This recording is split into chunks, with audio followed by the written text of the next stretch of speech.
এই পাগলা চোদারা, বাংলাদেশের কিছু আবাল চোদা লোকজন, এই পাগলা চোদারা। বাংলাদেশ ক্রিকেট ভক্তকে, না শুধু ক্রিকেট ভক্ত বললে ভুল হবে, পুরো বাংলাদেশকে যেন একেবারে ধুয়ে দিলেন ভারতের কন্টেন্ট ক্রিয়েটর মাঞ্চু দাদা। তোদের দুটো বাবা, যদি তোদের দুটো বাবা না হয় তাহলে বল। দর্শক, এখন আপনাদের মনে প্রশ্ন জাগতে পারে, কে এই মাঞ্চু দাদা?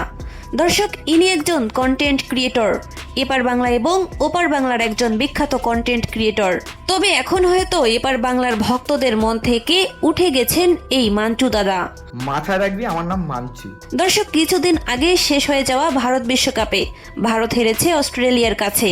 আর এতে যতটাই কষ্ট পেয়েছে ভারত, ততটাই মজা নিয়েছে বাংলাদেশ। ভারতের বিপক্ষে যদি কলা গাছে খেলে আমরা সেই কলা গাছের সাপোর্টার হব, কিন্তু ভারতের সাপোর্টার হব না। আর তাতে যেন ফসকা পড়েছে পুরো ভারতবাসীর। আর সেটা নিয়ে কোনো মিডিয়া পোর্টাল মুখ না খুললেও মুখ খুলেছেন এই কন্টেন্ট ক্রিয়েটর মাঞ্চু দাদা।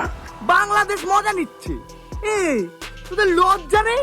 দর্শক, যা তুমুল হারে সাড়া ফেলে দিয়েছে দুই পারের বাঙালিদের মাঝে। দিনের পর দিন নিজের ফেসবুক পেজে দেওয়া ভিডিওতে বাংলাদেশকে যেন চড়াভাবে অপমান করছেন। এক ফোঁটা লজ্জা নেই। আর এই অপমানটা যেন শুধু ক্রিকেটের মাঝেই সীমাবদ্ধ না, দেশের অর্থনৈতিক এবং অন্যান্য দিককেও ছেড়ে কথা বলছে না এই মাঞ্চু দাদা।